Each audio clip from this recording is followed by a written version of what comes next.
Ako si Rodel, mahirap pero may pangarap. Ngayong araw nga ay magtitinda ulit ako ng sorbetes na tinatawag nga ng karamihan na dirty ice cream, pero ang totoo ay dairy ice cream talaga yon.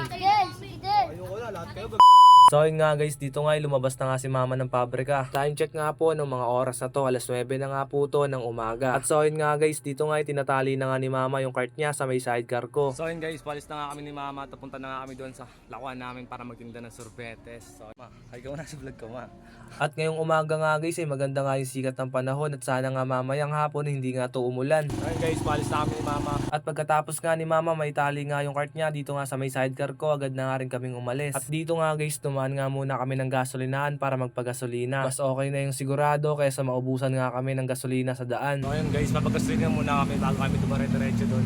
Kasi baka maubos ng pananggas. At so yun nga guys, dito nga ay nagpagasolina na nga ako. Follow mo ako tala.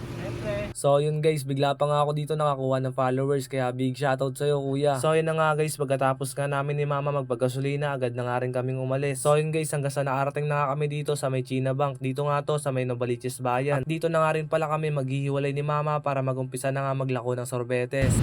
Ma, babay na ma.